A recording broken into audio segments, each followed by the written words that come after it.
long as I can remember, I have been depressed.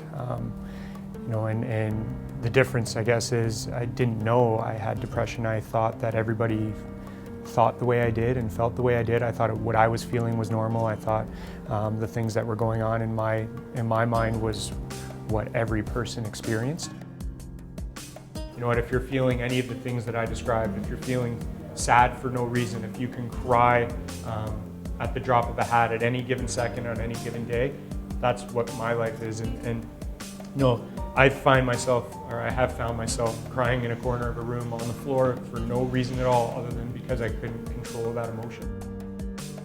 I don't understand why people think, I'm talented at something, or, when I get a compliment, somebody tells me something good about myself, I can never understand what that means because I don't see any value in me or my life. And that's kind of what my depression is.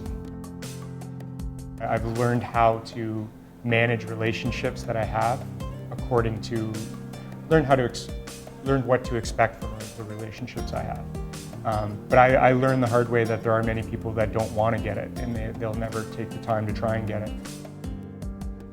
Fortunately, now I've learned to control a lot of the triggers in terms of recognizing them, but for me there are a lot. A big one for me is any simple decision.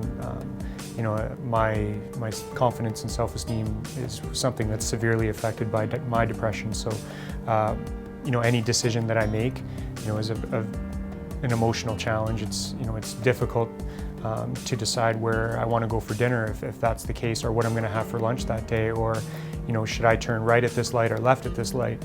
Those things trigger anxiety for me, and they're simple things that we do every day. Well, that's a very difficult conversation to have.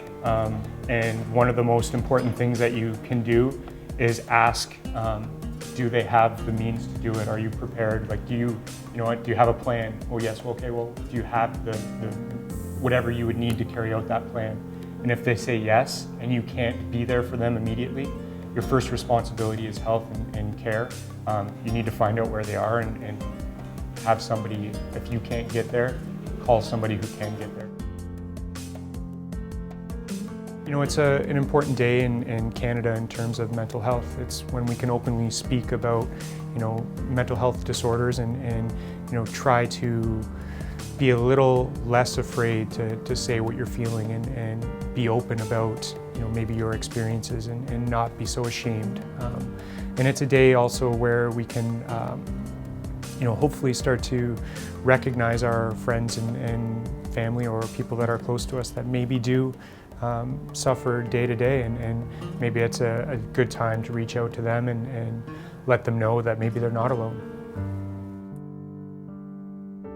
I heard Nick's speech today. It was really inspirational. I myself, like many other people in North America, suffer from mental illness, and I think we should raise awareness about it, break stigma, and not be afraid to talk about it. So if you see me in the hallways, don't be afraid to open up. I thought that Nick's presentation was very helpful because it's good to hear someone, especially like a teacher or something like that, who goes through the same things, just to know that for those who do, we're not alone. Really, it's just really helpful to know that with this presentation, lots of people are going to be hearing about this and they'll be receiving the same help, and they'll hear exactly what we heard. I listened to Nick's speech and it really got me thinking about high school and just how talking to people really helps. I mean, I probably wouldn't be here if I hadn't gotten a therapist or someone to talk to.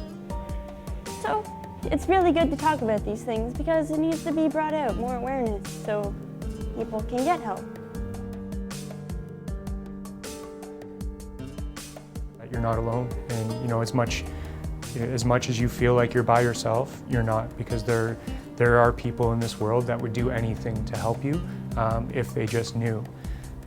And the biggest message to get out there is don't be afraid to talk about it. Don't be afraid to ask people for help, because you're not alone. There's literally somebody next to you in a classroom or walking down the road is feeling the exact same way you are. They're just afraid to bring it up too.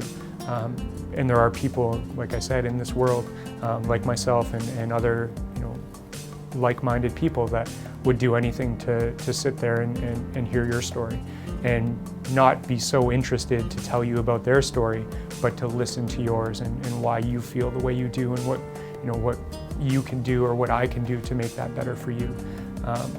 And I think that's the biggest kind of take-home point that anybody with mental health disorder could understand, is that you're not by yourself. And that's the biggest thing for me with severe depression, is that I feel like I'm alone a lot.